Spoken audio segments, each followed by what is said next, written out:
Hello, everybody, and welcome to another episode here on a Talk Daily. Hopefully, you have a great day wherever you are in the world. And today, we're going to be reviewing the Tesla Model 3. So, before I go further, thanks for everybody who subscribes. I really appreciate it. All the likes and the thumbs up. It really means a lot to me. Thank you very much. So, without any further ado, I'm going to talk about the Tesla Model 3. This information comes courtesy of Tesla.com. And with anything else I show you here, I'll have a link so you guys can read it and go in depth with it. So, why am I talking about a Model 3? I had a chance to drive it, and one of my friends has it, and it's a fantastic vehicle. It has a performance one, it has like super sticky tires on it, takes it to the track. But what's fantastic about this car is just the price range, the size of it. I love it. So I'm gonna make a review about it. So first thing you do is you go on the Tesla website. You notice how it's laid out. I think its layout is very smooth. It's simple, and I love it. It's really not congested. I don't know if you know, I do make other reviews of other cars, and you notice that their website usually has like they hint into the competition, and they have so many models. I think that Tesla, they're lucky because it's like it's a brand new company that is just making things simple. I love simplicity. So as you notice, they have the Model 3 and Model S and 3 and X and Y. And everybody does a joke, is, sexy, SE, whatever. It's very clever of them. But anyways, Model 3, 0 to 60 in 3.1 second, and the range is 358 miles. Now, they should have an asterisk on that because it's not really 358 miles. That's for the extended range, not the performance one. The performance gives you 3.1 second, but it does not give you 358 miles of range. So that's the thing about Tesla. Okay, Tesla does really offer. It's always pushing the bar. So you're always gonna be. It's almost like back in the day with Italian cars. It's kind of like you have 700 horsepower. You might have like 680. But anyway. So anyway, let's clarify that. All-wheel drive, dual motor, yes. That if you get the dual motor, obviously. Yeah. So now you can notice that that right there kind of gives you an idea what Tesla is all about. Okay, but it doesn't matter because you're getting an amazing vehicle. Now, the layout is fantastic. So before I go to layout, I'm going to go all the way down to the numbers. So to explain to you those numbers I just mentioned, right? So there you go. Performance. You get the long range battery that weighs not the battery, the whole vehicle weighs 4,050 pounds. To be specific, 4,048 pounds. 2 pounds, whatever. 450 in my book. 4,050. Acceleration at 3.1 seconds, 0 to 60 with rollout subtracted. And the cargo 23 cubic feet, range 315 miles. There you go. So if you want to get the long range to 358 miles, you're not going to get that acceleration that was stated. It's 40.2 seconds, 0 to 60. The performance, as you notice, 3.1 without rollout subtracted. Again, what does that mean?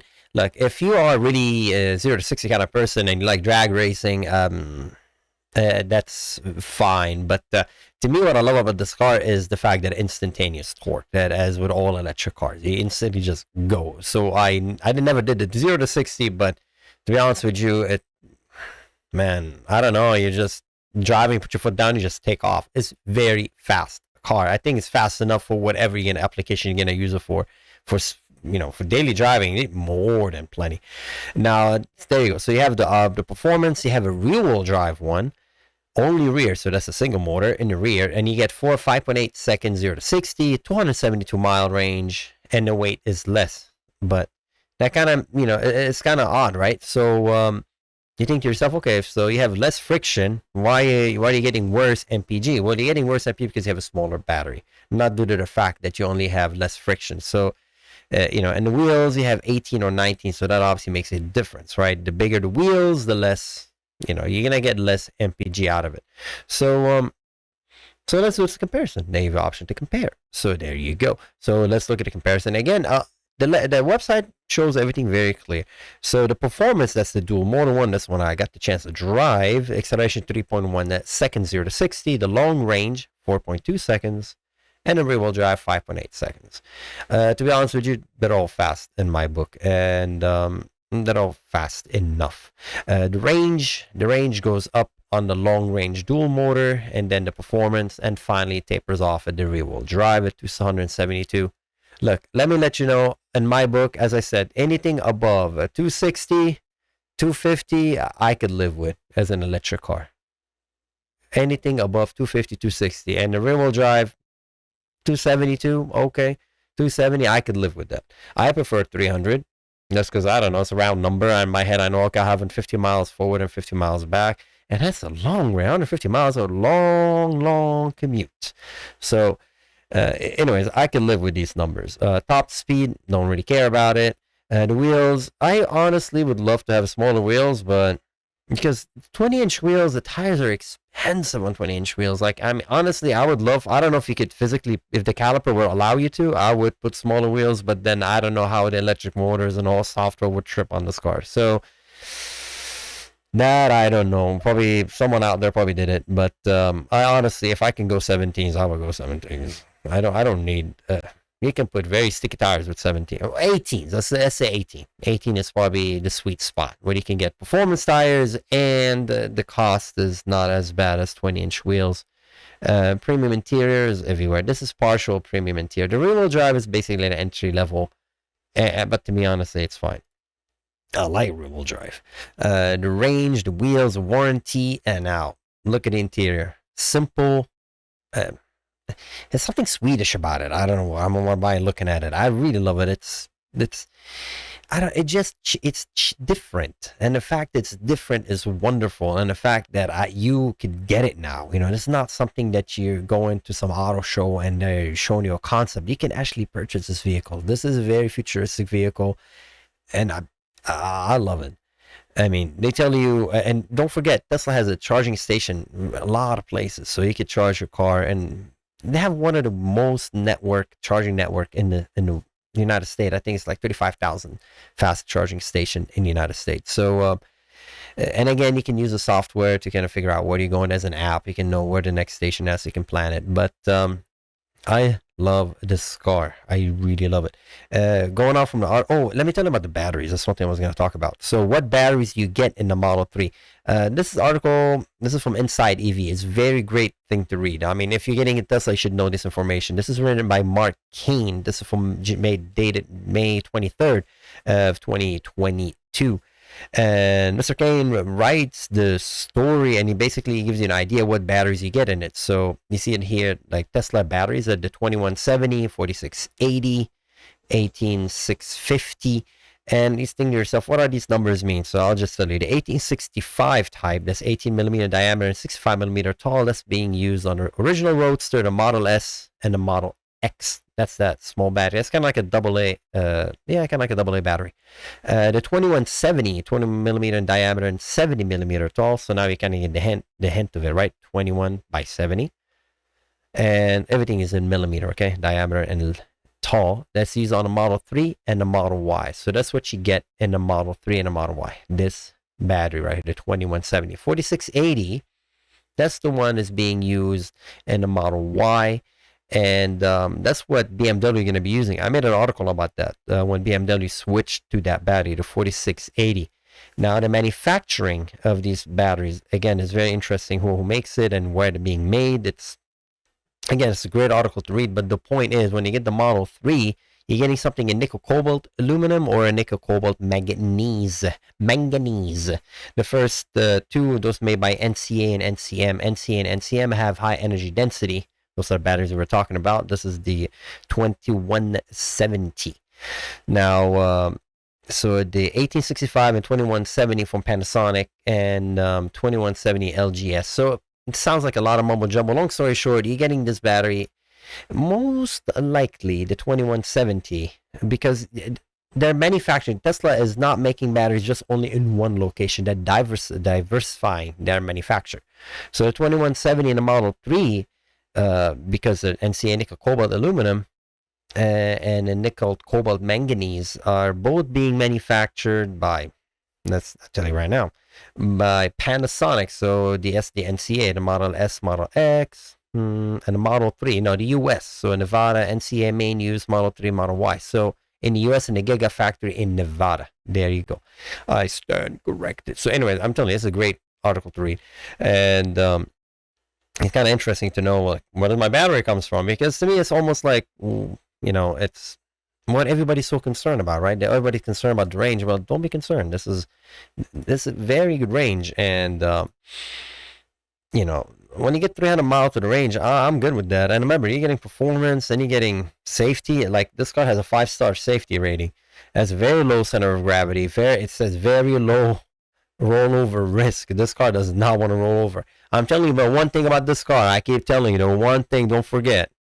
This car will eat your tires. Oh, will eat tires. Okay, this car will eat tires. It's heavy and a very low center of gravity and will handle. And that's what tires are there for, you know. I mean, so just to let you know, okay.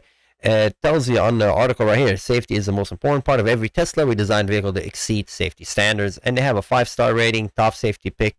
The other thing I showed you was the Euro. That's for the Model Y.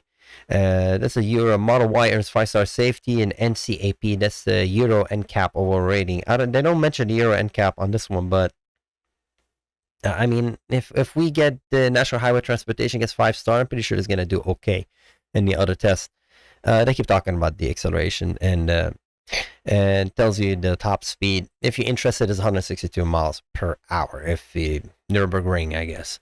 Model 3 comes with the option of dual motor all-wheel drive, 20-inch Überturbine wheels, and a performance brake for total control in all-weather condition. A carbon fiber spoiler improves stability at high speed, all allowing Model 3 to accelerate from 0 to 60 in as little as 3.1 seconds.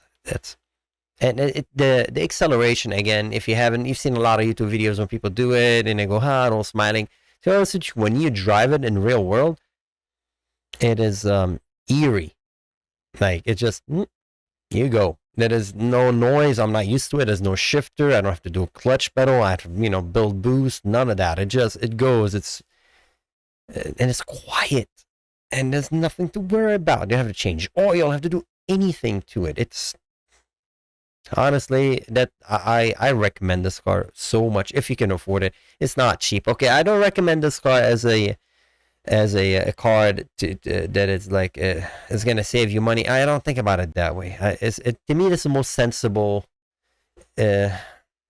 electric car out there so far. It's not sensible. This is more high tech. Sensible car would be something like a Camry LE hybrid.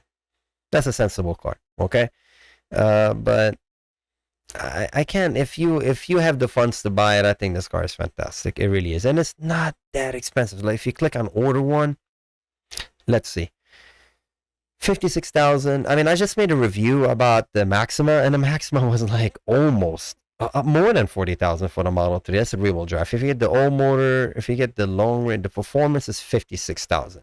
So you're paying almost $6,000 more than the Maxima. But then this car qualifies for the $7,000 federal credit rebate, right? I mean, there's incentives. So I don't know. Those incentives are changing right now. Okay, they're changing the laws, but you still get some credit back. So if you get $7,000 back, well, same price as a Maxima, and this car will blow the Maxima out of the water in every single aspect. So what is there to see? I mean, it says 62,000 vehicle price and 56,000 after potential savings. So, no, they caught me, and I'll correct myself now. It's $62,990. Again, I'm clicking the performance, and I still think it's worth it. If it's when you take all the rebates, I mean, maybe they're doing the rebates for you, so I'm gonna click on that. So let's see. Estimated 6-year gas savings, price after potential saving, destination fee. Look. I don't like this thing. Okay, what's the price of the car? 6,000. I don't see. That's the stuff I don't like, dude. But at least it's straightforward with it. Okay, the price of the car is 6,200. 6,200. Dude, where am I living in 1942? Jeez, Ed. Anyway, so $62,990. That's the price of the car plus $1,200. Okay, so we're looking at $64,000. That's fine. So a $64,000 car, it's still worth it. It is still worth it. It's still worth it. It's still worth it. That's my point. It's still worth it. Now, if you lease it, I'm not a big fan of leasing things. It's kind of like renting a car, but if it works out for you, sure, you have to deal with it. If you lease it, down payment is $4,500 for 36-month annual mile. 10,000 miles do not exceed it. Due at signing $5,974. The lease payment is almost $800 a month. 779. I don't like lease. Loan, I don't do loan. So, let's see loan. Down payment, APR. I mean, I don't do loan. I don't do loan. Cash only. I don't have much cash. Loan, APR 4.4. It's not that bad, the APR. Finance 59,690. 72 month. Ooh, I'm so happy I don't have car payments. I mean, I know inflation right now, but I want to see these numbers. I'm still like, oof. But again, if I want to get a new car, I'll probably get something like that. If I'm gonna do payments on a $60,000 car, I would get on a Model 3 dual motor performance. Call it a day. Call it a day. I love it. Let's look at the performance upgrade. You can. Ooh, there's upgrades. I like upgrades. Ooh, these. Come on, you can tell me these wheels are not pretty. 20-inch Überturbine wheels. Exclusive gray wheels designed with lightweight, tough aluminum alloy with Pirelli P0 tires. Okay, those are the munchies. No, that's Trofeo. The Trofeo, P0 Trofeo. Those are the ones you want to yum. Those are the stickiest tires in the universe. Performance brakes, yeah. Larger, stiffer calipers and lightweight two-piece disc for enhanced performance and thermal capacity. And just to let you know, my friend who tracks this car, you know what he did to it? Bucket seat. That's it. That's it. Did he has a bucket seat. I've seen one at Streets of Willow had a bucket seat and a cage. He has like a stripped out interior, but I mean, you know, when I talked to the guy, I said, hey, did it make a big difference lighting it? It didn't, because all he removed is just a bunch of plastic.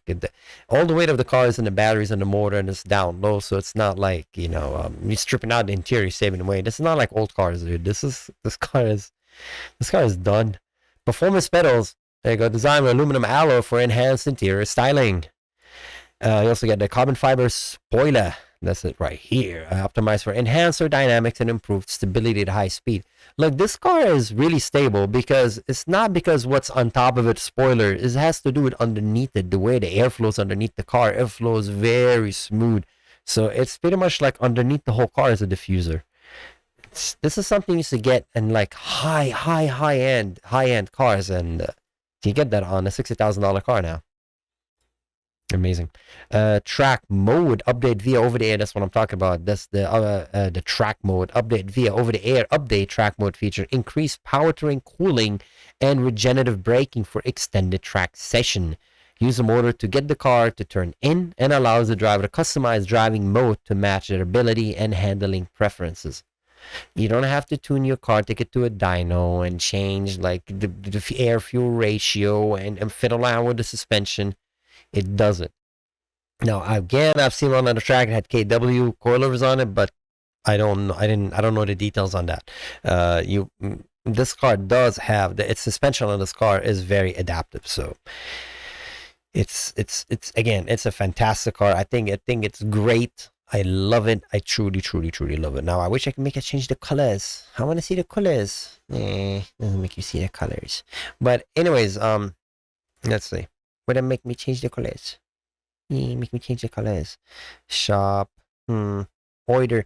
So when you order, it's kind of funny. It doesn't like give me the choice to change the color. I want to change colors just because I want to change colors. It's pretty.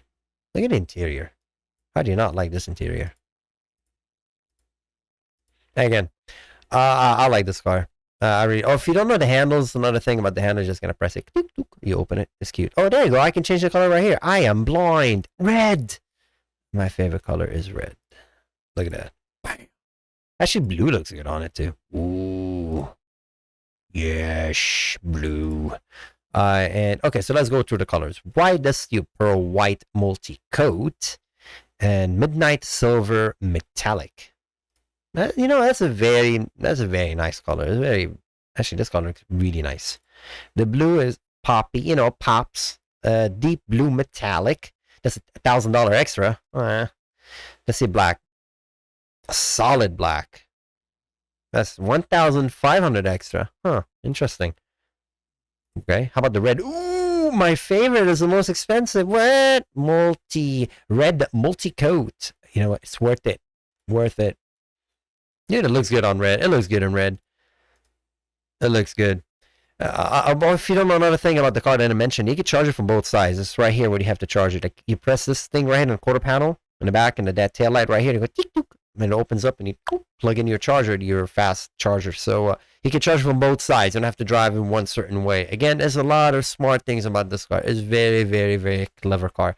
One of it has that pet mode. And there's a lot of modes in it, which I think is cute. That keeps the AC on if you leave your dog in the car.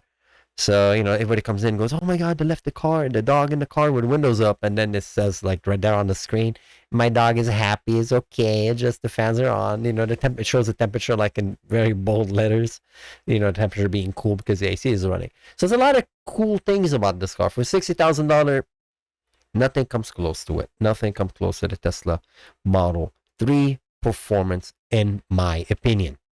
If you own this car, please let us know in the comments below what you think about it. What's your preview? What's your, review about it? And I said, like, the one my friend had, no maintenance. There was nothing went down, nothing broke. His was made in China. That's all I know. I know they make them in China, United States, and you can't really like choose where do you want it. It just comes. So, and his was the only thing about Tesla, so and that's again from his experience, was just installing that charger. The Tesla fast charger was kind of a headache for him. So, and his is the house. So beside that, everything else smooth. Ownership so far has been very smooth. So anyways, as always, it's been my review of the car that I would get, honestly. If for $60,000, if you're shopping for a $60,000 car, if you don't get this car, I'll be curious to see what other car you would get instead of this. Now, the only thing I guess would beat it if you are, I don't know, you're constantly moving and you constantly want to just keep getting range, i.e. go to the gas station, fill up, and go. Because this car is just charged overnight. You get home, put it in the garage, next day wake up, it's ready to go, and you have like 300 miles range. But maybe for some people, if you want the car to be continuously running, maybe it's not sufficient. Maybe that's why. But I'll be very curious. Another car for $60,000 that can beat this. If you know what else can beat it for $60,000, will beat this. All the numbers I showed you. Let me know in the comments below. Anyways, as always, take care, and I'll see you next time. Bye bye.